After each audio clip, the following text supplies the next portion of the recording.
Hello, hello, hello.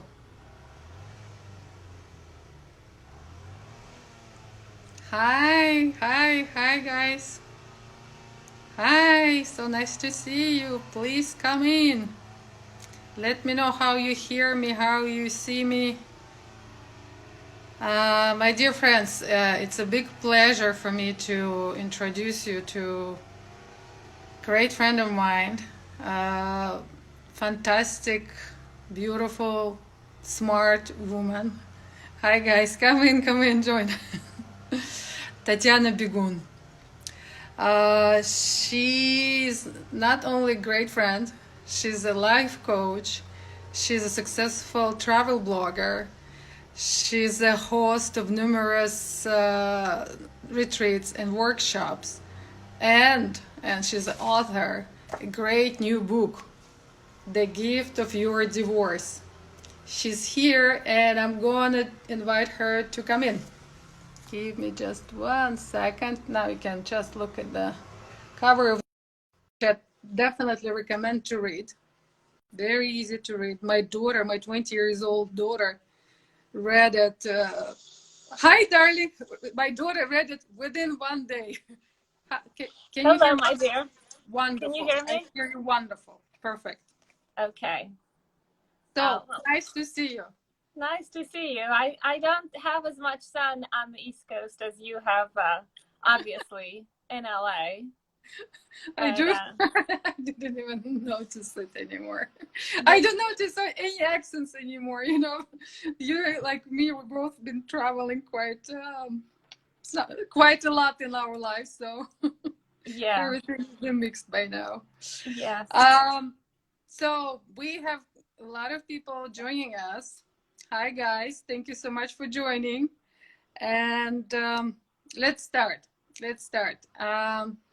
I would love the first for everybody to know who you are, and obviously I know you for a very long time. And to me, it's still a huge surprise how did it happen that someone with a six-figure salary, maybe seven-figure Oh, salary, I don't know, from corporate finance world just switched, just found herself in the middle of nowhere in the Bali at the retreat. How this path happened? How did it happen? um, well, first of all, thank you very much for having me. Obviously it's always a pleasure to be talking to you. And I did look back. I think we've known each other since 2004. That's right. So that's Quite, 16 years. yeah, quite Yeah. some time. Um, so I think to answer your question a little bit, especially in the time that we're living in now, right?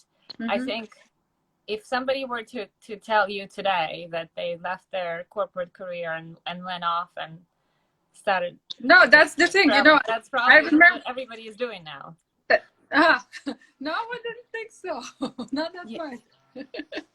Yeah. You need to dare. You need to dare to do that.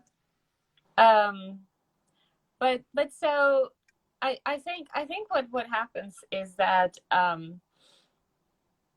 this realization probably comes to everybody in at some point in their life, and that is, here are some things that I've been doing with my life, Mm-hmm. and they have gone well or not so well or whatever. And at some point, you get to a stopping point, and you say to yourself, "Well, have I done enough? Am I even on the right track? Um, what is it about my life that I'm happy about, and what is it that I'm not so happy?" Mm-hmm. And so where that internal courage, I guess, comes in that you're talking about, which I have to say, my dear, you do have it as well, um, is that you understand at some point that you need to uh, change course. So if Mm-hmm. you're not happy with your life at some point, Mm-hmm. whatever it is, whatever the area of your life is, whether it's family or it's your career or it's your marriage or it's anything, you get to that point and you say to yourself, all right, um, is there something that I could do differently in my life? Do I need to have a clean break? Do I need to just rewrite the whole chapter, or just throw the book out the window and just start a whole new book? Because you're just not doing what your gut, your intuition is telling you you should be doing.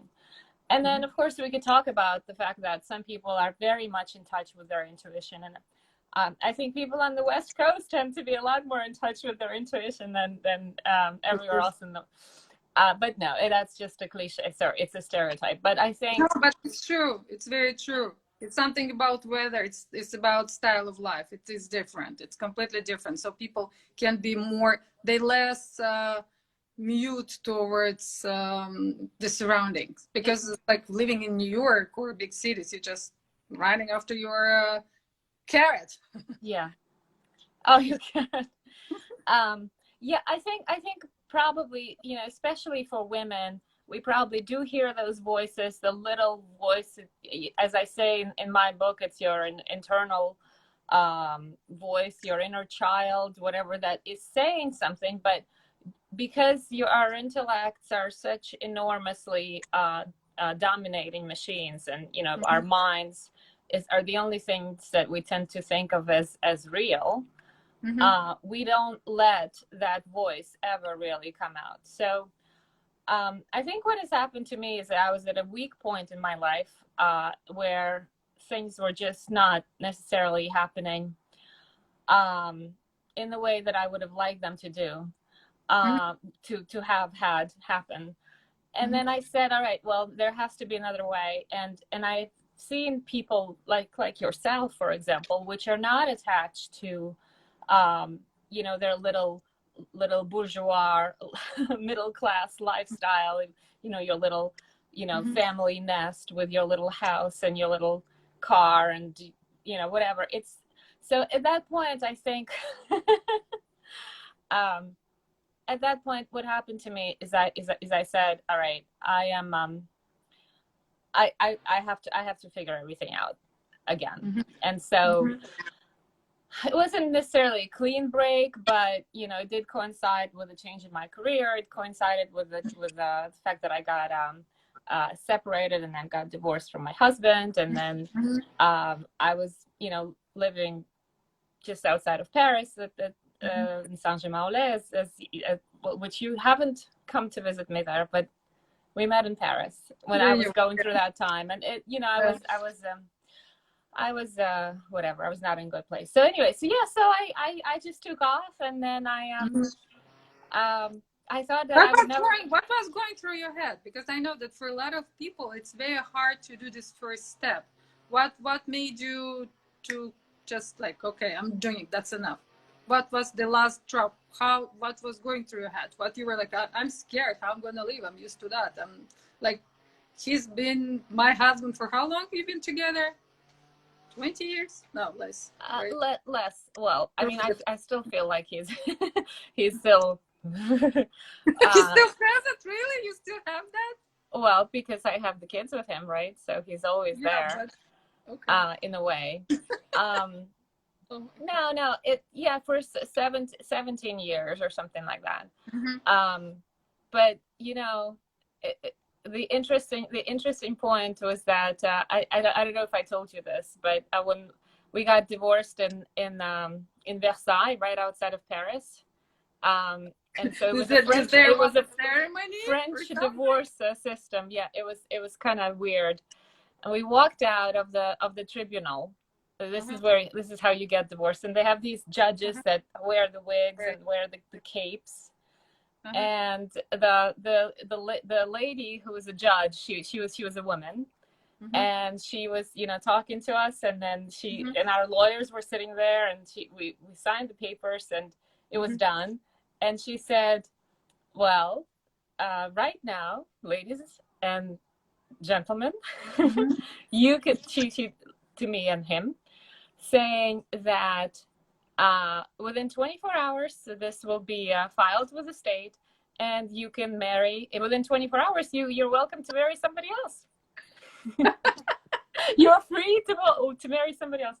So we walked out of the tribunal, and we had there's a cafe right across from it, and we sat down at the cafe and had a bottle of Two red of you wine. together. Yes. Two of you together. Wonderful. Yes. And so we raised a toast to our divorce. And and then I asked him, well, are you going to take up the judge on her suggestion? And he said, he was like, no. For 17 years, I've been doing everything that you told me to do. So now I'm a free person and I can do whatever I want to do. So this is how he saw. Yeah. That's exactly what my second husband reaction, the same way that he was saying. He's saying like, thank you so much for leaving me. Thank you so much for divorcing me. I can do whatever I can. I want finally. And you know, it's so weird because we stuck in this relationship and we actually all suffering. Everyone is suffering in this circle. Yeah. But you keep it up because you think that you're doing. In fact, you think you're doing the other person a favor. Exactly. Whereas instead, you're doing the person that you're doing a favor is you'd be doing them a favor if you were to leave them alone. Exactly. Let them grow on their own, or let yourself grow. You know, it depends absolutely. Exactly. So that's actually one of the themes in my book. Right. Where there is some significant research from, I think it must be Stanford University, where they're saying, and there's a very famous TED Talk which I could provide at the end of this if people are interested in. It's coming through upside down for some reason. Because of the mirror image. Mirror, of course. So there's this concept of good marriage and bad marriage. And I could definitely reference the TED Talk is excellent. I was absolutely enthralled when I watched it. And what they're saying, these research, it's psychologists, they're all clinical psychologists that did the research. They're saying that a good marriage is where both sides, both people can grow. Okay. And then you don't feel limited. You don't feel like being in that marriage clips your wings and you can no longer grow as a person. And a bad marriage is also a debilitating marriage where you are limited and you cannot move. And so it's called bad for a reason, is that it stifles you. And both sides no longer grow as individuals, and obviously the relationship cannot grow. So what the premise that they're making is that bad marriages should end. They need to stop because nobody wins. Not the people in the marriage, not the relationship, and definitely not the kids. Because what all of the kids see is that these people are struggling and they're becoming less and less of a person. Right. And I think, any child would know, they love their parents, they love their mom and dad, they want to see them happy. Right. And so when they see that it's not just the fighting, it's that every day their mom becomes smaller as a person. I absolutely agree with you. And I think the best way to do it before you really hate each other so much. Yeah. So if you can do it just before at least, right. then you can still be civilized people with each other. You can still be friends. You can still figure out ways to live together separately, but still kind of like, because you have kids together, and being able to, everyone will benefit from that. Right. And you also, and you also still have the time. Still have the time. Do you remember that our favorite movie from the 80s, Moscow Doesn't Believe in Tears, where she says, life only begins at 40. Well, now we say life only begins at 50. Life only begins at 60. It always depends on the people. Some people doesn't even start to live at 20. So yeah, well, that's true.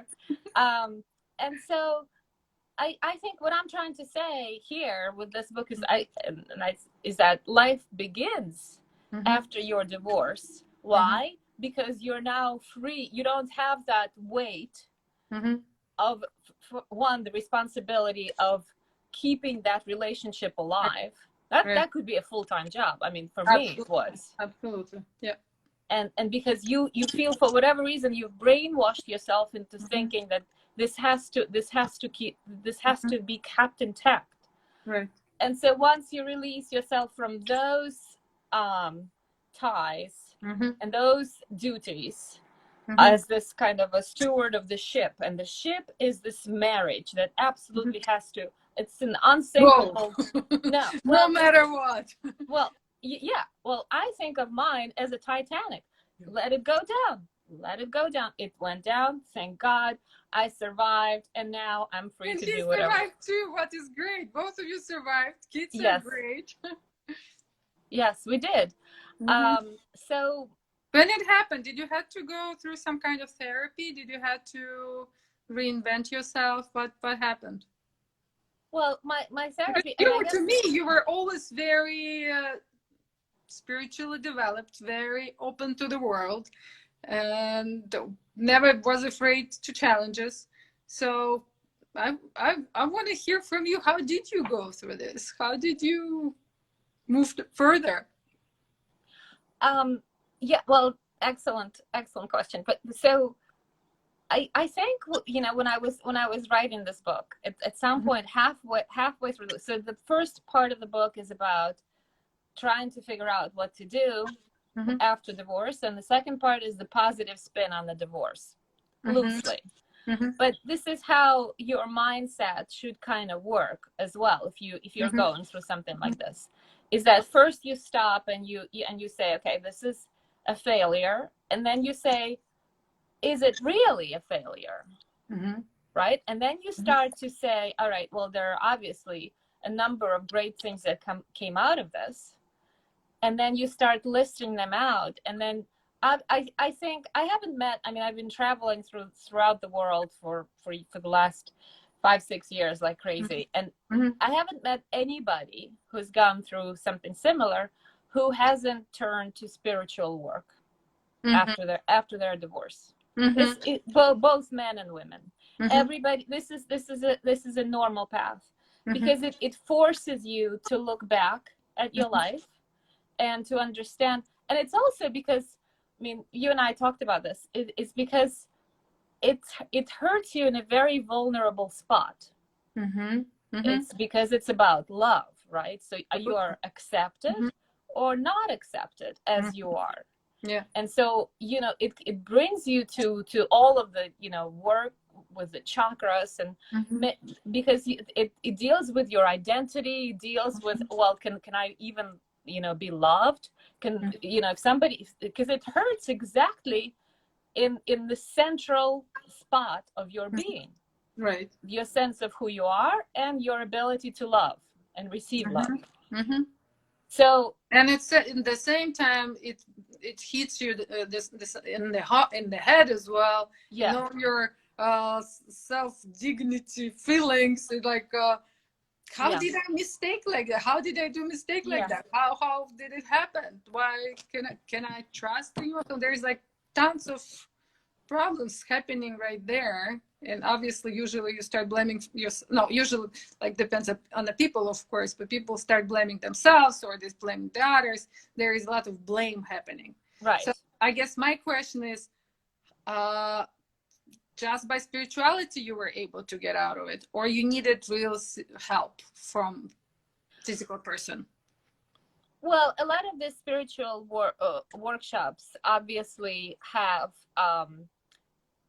real people, and not mostly, you know, I haven't worked with Western style psychologists as a result of this, and then all of the psychology work I've done on my own, and as you know, as part of writing this book, and also, and just for everybody to know, when Tatyana is doing something, she will read everything that exists on the matter. She will write down business plans. I know you so well with your approaches to the things. Trust me, if there would be a book to read about how to deal with that, you wouldn't do it. I know.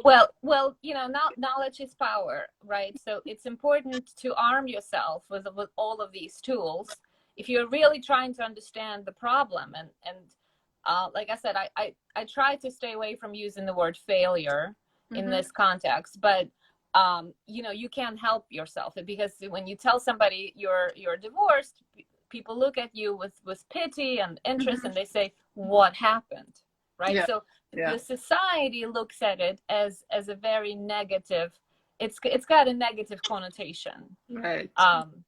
whereas actually, you know, I talk about this in the first chapter of the book. So we looked up the origin of the word divorce, and it's a Latin word. So Anatoly, my son, helped me look this up. He's a classic scholar. So actually, so if you look at the other so it's diverse. Divert is to go, like rivers that are being diverted. But I look at French, for example, and it's divertissement, which is entertainment. Right? So everything is relative. How do you look at it?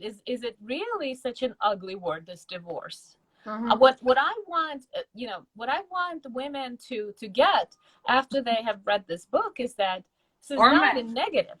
Or men, yes, of course. I actually have a lot of success with this book from men. It's interesting. I've been asked to present at a couple of workshops for divorced men. And what's interesting is that many of it's the men that are most struck by this book are those where the wife left them and they still don't know why. They have no idea why she left. That's the answer. Here's the answer. You see, which this is absolutely mind-boggling to me. Yeah. Because what happens is that there's actually there's 4 stages of people breaking apart. And it's I think I have it. There's a reference to Bible, and it's the 4 horsemen of the apocalypse.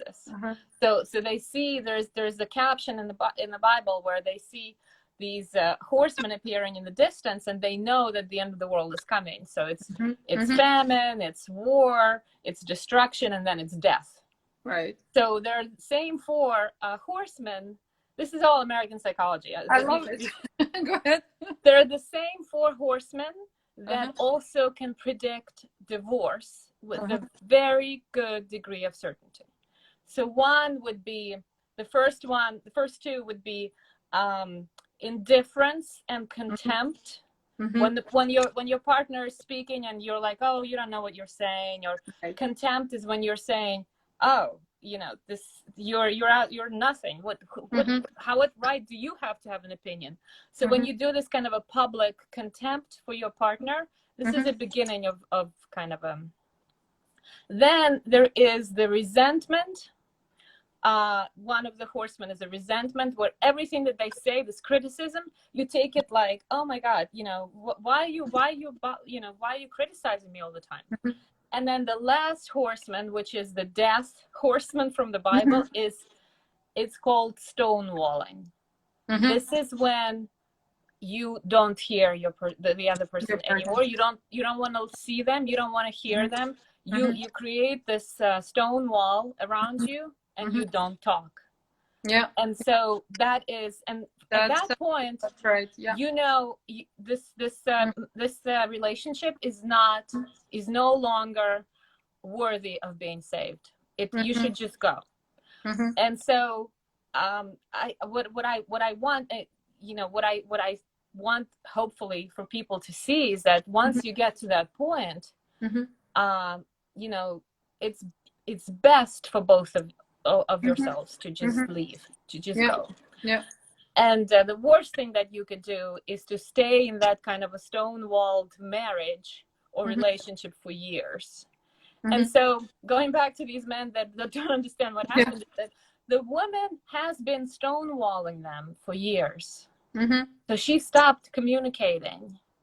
And he's like, oh, what's wrong, honey? And what am I doing wrong? And at that point, she's like, forget it. I'm not talking to you anymore. So it's a destructive phase of a relationship for everybody. And so, you need to, so that's why these men, they actually, the wives leave and they feel like, oh, what have I done wrong? Mm-hmm. He's in a marriage with somebody for 20 years. He still doesn't know what he did wrong. She just walked out the door. Oh Mm-hmm. my God. And he has no idea. Mm-hmm. So these, some of these talks that I've done with them is that they're like, oh, is this what I was doing? I had no idea. Why didn't she say something? No.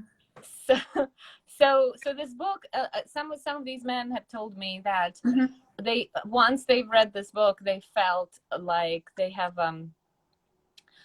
understood what their ex-wife was feeling, That's cool. or ex-partner, and whereas before this was never communicated to them. So that's, it's kind of a, you're right. I mean, it is kind of an interesting tool for men as well as for women, but mostly, when I was writing this book, you're supposed to have an ideal reader in mind. And so my ideal reader was Was me.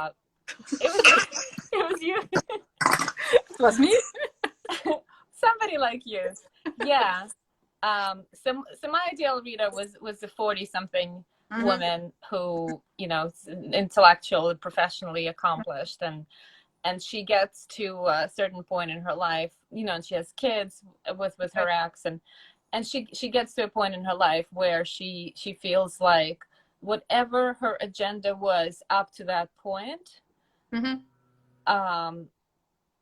it's failed, and it's no longer, and so she doesn't, there's nothing to hold on to anymore. So she At this loses. point, she shouldn't just blame herself. She should just say, yeah, okay, that's it, next page. Because if you from the start and start going through like who is wrong, who is right, then it's going to be non-stop situation. Let's go back to your book. I love how you putting everything using your financial accountant background. I love your self-worth valuation metrics. Oh, did you do the exercise? Did you do it? I kind of like, I know pretty much where I am standing.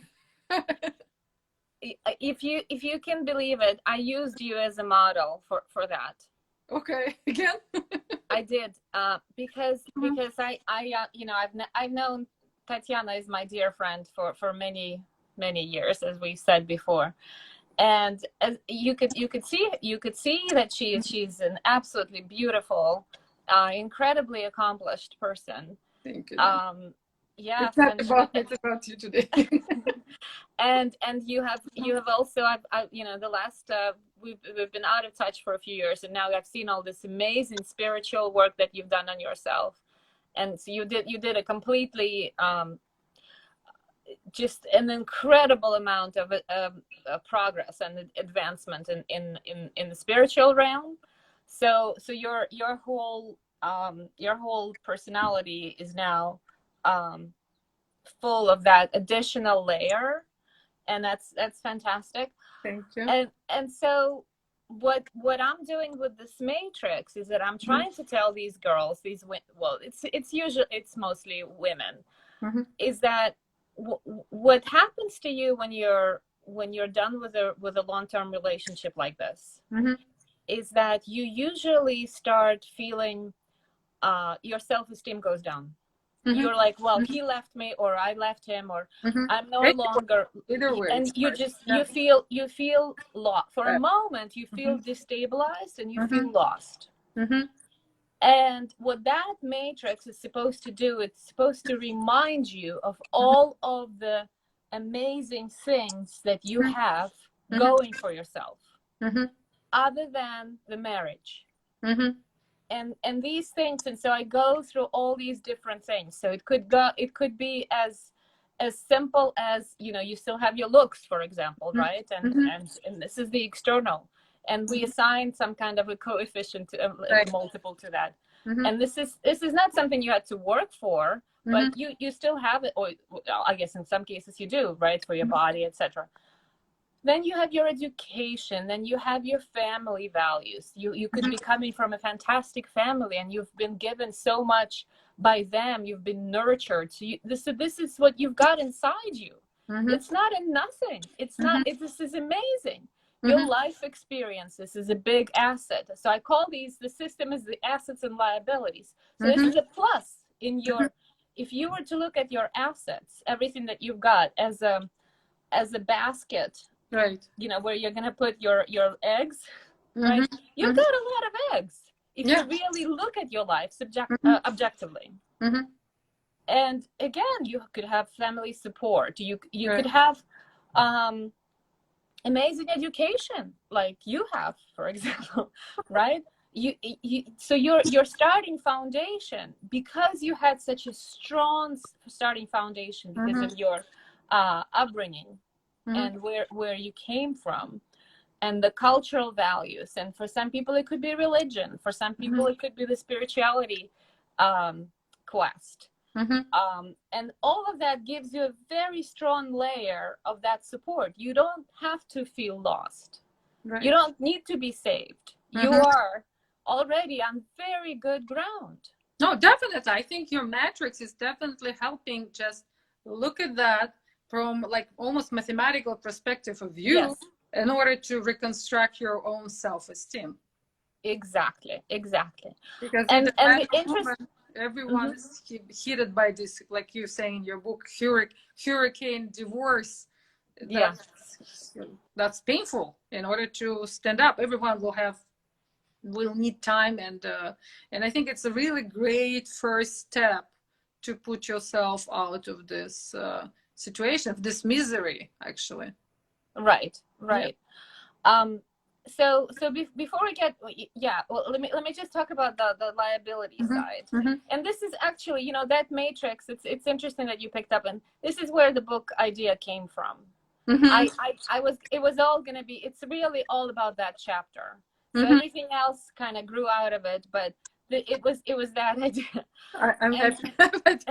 So you got exactly to the heart of the matter. And on the liability side, what I was trying to say is what are these things that are dragging you down? If you were to look, what is this baggage that you're carrying? What is this sense of responsibility that you have? Because the liability is debt that you owe to someone, and this goes against your list of assets. And so there we list things like, I have real debts, and this would be your sense of parental duty. Right. It's your sense of your filial duty to your parents, you know, your siblings, your maybe your boss or something like that, your work. And then there is the imaginary creditors, the imaginary debts. And that is where, you know, most of the work in these workshops, well, and we're going to talk about this. We're organizing a class, and then eventually it's going to be a retreat in October for like a small group of people where we're going to do all this work together. Right. And right now, so, it's virtually? So, sorry? And now you're doing this virtually?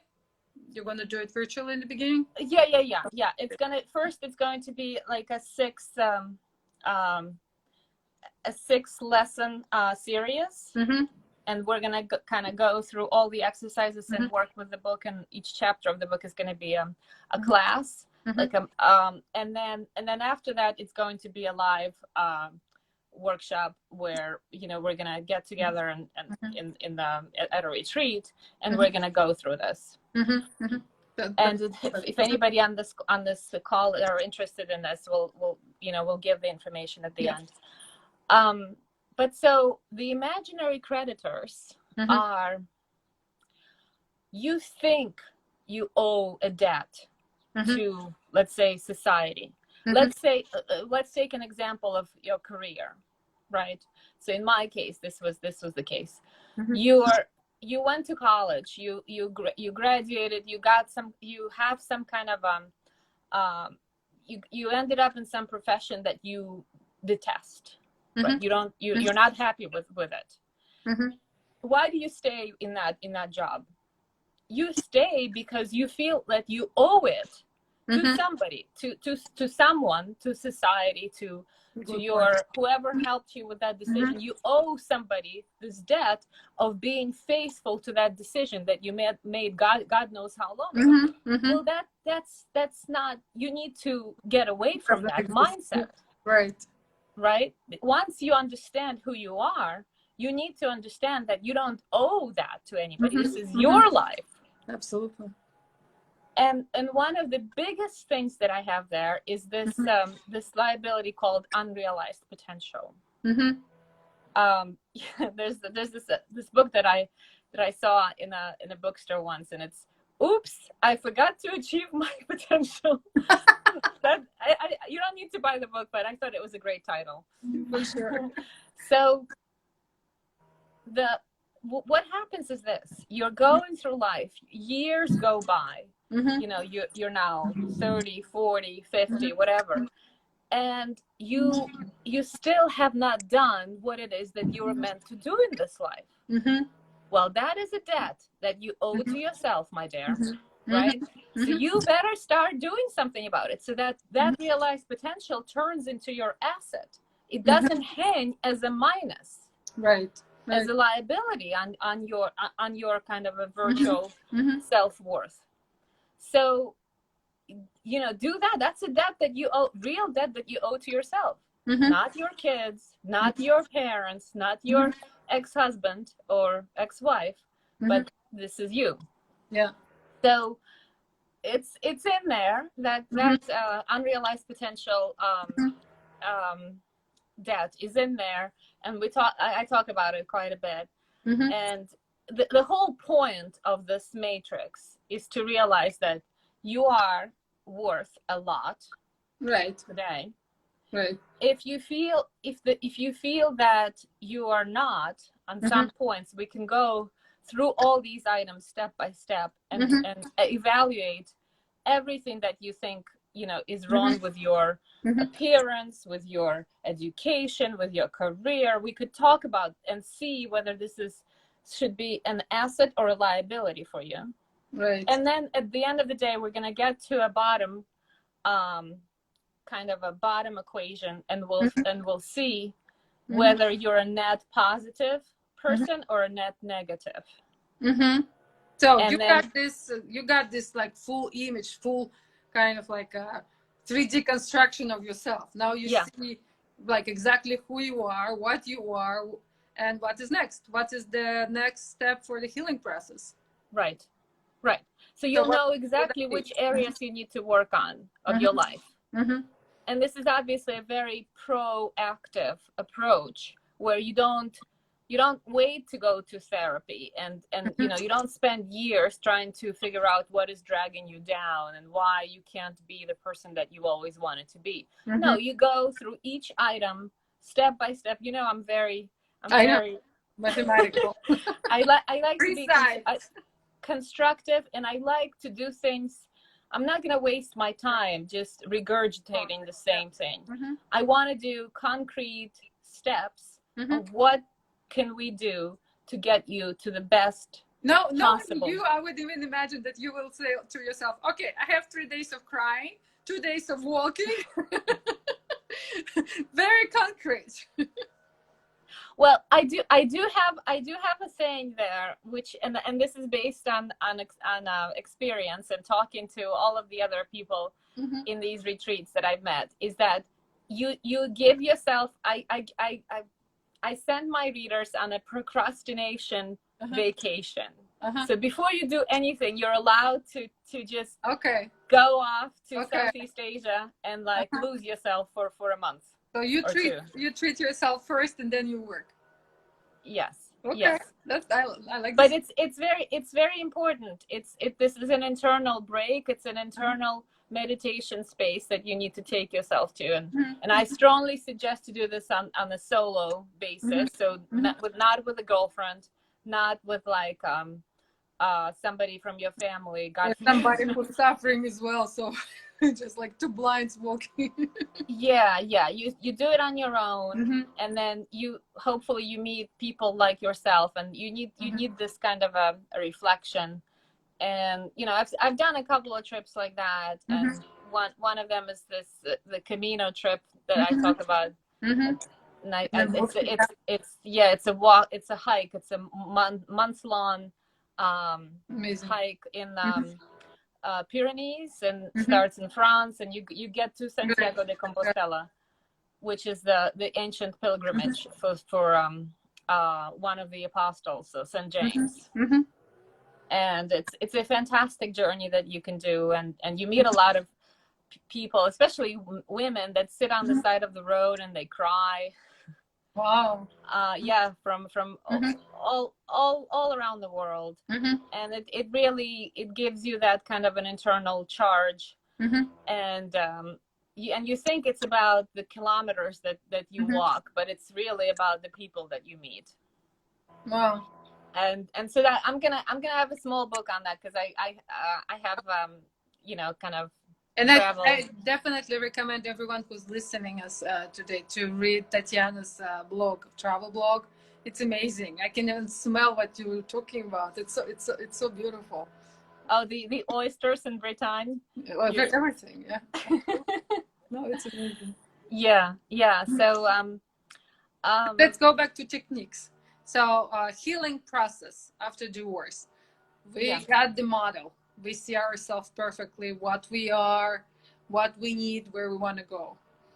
Next, you're going to vacation. You treat yourself. Right. And after that, work. What are you calling? What kind of work? What we're doing? Okay. Well, I have a chapter in the book that's a bit it could be probably inserted into a Cosmopolitan magazine or something. But it's a very girly chapter. But actually, I had pretty good response from men on that as well. It's a book. It's the next step usually is getting back in touch with your senses. So we've got 5 so far. We talk about 5 senses that we have, right? Your eyes, your smell, your taste, and your hearing. So the 5. So, and this obviously, I have gotten this from some of the Vedantic teachings, and and some of the seminars that I went to in India, and it's an interesting idea that comes from the Vedas, and I did talk about this a bit in the book, and so what they're saying is that you need to protect your body from the elements. And when it comes to your senses, you have to maintain a hygiene, a proper hygiene for your for these 5 senses. And what they say is this. For example, your eyes, right? So your eyes, sense of vision, they should never be exposed to anything ugly. So if you're seeing, so whether it's a film, it's a horror film, or if it's a scene on the street that you're not comfortable with, that makes you repulse, why does it do it? Your body is repulsed by it, so it's just sending you a signal that you shouldn't be looking at this. Okay, so your eyes, some of the suggestions that I have, so if we're thinking of your divorce as a traumatic experience, your body has just went into shock, and it's going through this post-traumatic syndrome. So you need to reawaken those senses, and you need to be very careful. You treat yourself very carefully. So at that point, your because eyes, obviously you're still in post-traumatic you are in post-traumatic syndrome. You're still shell-shocked. You just came back from the war, okay, from the war zone. So your eyes should only see, beautiful things. So you go to the garden, you go to the park, you go look at the sea, you go to the beach, you see things that are beautiful. Go to the museum. Maybe this is a time for you to start learning about sculpture or architecture and understand how to see with different eyes. Okay. Moving on to your ears and your sense of hearing. And this is so important, and this is how you're going to get into spirituality just like that. is that you have to notice what are you listening to. So you start with the music, for example. Obviously, of course. you shouldn't be listening to you just went through some horrible experiences. You should be listening to soothing music. Should be listening to mantras. Should be listening to beautiful Something sounds can lift you.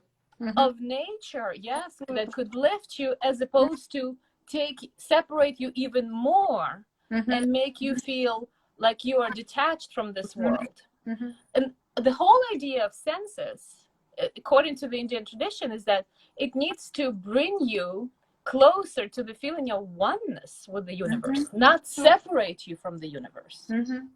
So the same thing for the ears is that if you're talking to your friends and your friends are bad mouthing somebody, it's gossip, it's like some nonsense. Or you're watching TV and there's some political debate and it makes you sick to listen. Why does it make you sick? It's your body telling you, turn it off. Don't listen. Walk away. Yeah. If these are the people that you're sitting around and everybody's gossiping, no, just get up and go. You don't expose yourself to that negativity. You have to protect yourself. If we're gonna go back to the idea that your body is a temple, give it proper respect. So you never expose your sense of hearing to anything ugly like that. All right. So then, of course, for the smell, it's easy enough. But not smell what you don't like. You're not gonna smell what you like. But it's really about tobacco. That's pretty much how we should react towards all other senses. Exactly. Yes, you got it. Exactly. So if you're standing by a garbage, you're just gonna leave. You're gonna turn away. It's thank God it's a reflex. Okay, so for the mouth, it's interesting because our mouth has two primary functions. One is what we eat, what we put inside, and the other is speaking. Right. And so here, obviously, this becomes very important. Obviously, for the yogic traditions, that you shouldn't be putting anything in your mouth as far as food that is detrimental to your body. I mean, just on that one alone, you could be writing 1,000 books like today, right? Yeah. It should be your body is a temple. Don't use it as a trash can. Exactly. You're not gonna put stuff there that is going to poison your body or kill it. Mind or heart, absolutely. Yeah. Absolutely. That's how we're touching all the others. And the second, and of course we could talk about being a vegetarian here. Obviously you are what you eat. It's very important. And so all I'm saying is that at this point you need to treat your body as if you were a sick patient. So only put things that are going to make you feel better, not worse. Yeah. This is how you approach it. Absolutely. And the second function of the mouth is speech. So what is the yogic hygiene on the speech is obviously do not say anything that is, terrible. Don't that is in bad taste. Don't lie. Don't say things that are, cursing or that are ugly. If you have an opportunity to say something good, to say nothing, or to say something bad, well, choose, good or nothing. Yeah. That's it. It's such a simple it's very thing. Simple, absolutely. But when I learned this, I couldn't believe it. I was like, this is such a simple rule to follow, and I can't believe that we spend our lives. So even when it's you have the urge, especially I use it as an example. You're just divorced. You want to talk about your ex all the time. Yeah. What he did to you. What a horrible person he was. I have a friend like this actually, and she's been divorced for like 15 years, and every time it's the same thing. The kids are at the table, everybody, and all she wants to talk about is this ex. It's awful. So use this as an opportunity to say something beautiful. Read poetry, to your kids. Children's stories. I don't know. something. Sing. Sing mantras. Uh-huh. Say something nice, Mm-hmm. or don't say anything at all. Yeah. Just be quiet. That's it. Mm-hmm. Okay, and then you could go on, but they also have the thing on the clean hands, obviously in the sense of touch. The Mm-hmm. clean hands is you shouldn't be. It's about money, right? So, Mm-hmm. um, so usually you would dirty your hands if you take money for like illegal activities, or like, let's say, somebody is involved in like drug Mm-hmm. dealing or something like that. You Mm-hmm. don't want to take that money from Mm-hmm. that have been gotten through like these kind of weird, not 100% kosher ways. Mm-hmm. So so then what it says is that you have to have this hygiene for your hands Mm-hmm. and be careful about What you taking? what you touch with those What you hands. taking? Yes, what you're taking. Mm-hmm. So that's that. It's kind of an interesting. So, and then of course for the sense of touch, the exercises that I give for the people in my book is that you should be trying to, and this is a very important for the post-traumatic syndrome victims. Mm-hmm. The sense of touch is one of the first things that one of the last things actually that the therapists work on, because people get so they don't, if you've been, God forbid, if you've been in like an Mm-hmm. abusive relationship, Mm-hmm. when somebody touches you, you start, Yeah. you have a little shock. Self-protection So mode. here you have to go and you have to, touch beautiful things like a warm blanket, or maybe the petals of a rose, Mm-hmm. and you develop that it's a sensual thing, Mm-hmm. obviously. Mm-hmm. And you have to be careful. What I suggest for people is many people in the West, for example, don't like getting a massage even because they're afraid of somebody touching them. Yeah. Mm-hmm. Whereas in the East, people get a massage every day. Yeah. Because they trust the other person. They trust that they will come to them with positive energy, Mm-hmm. and they will give, the massage therapist will transmit that Mm-hmm. healing energy to you, Mm-hmm. as opposed to take away from you. Right. So, and I've seen this at many retreats where these Mm-hmm. girls, from Northern European countries, they come, and who wants to sign up for massage? Everybody wants to, but they're like, no, we don't want anybody touching us. Mm-hmm. It's an interesting, it's kind of a weird, people are messed up in different ways, It's a but part. you could see that they've suffered.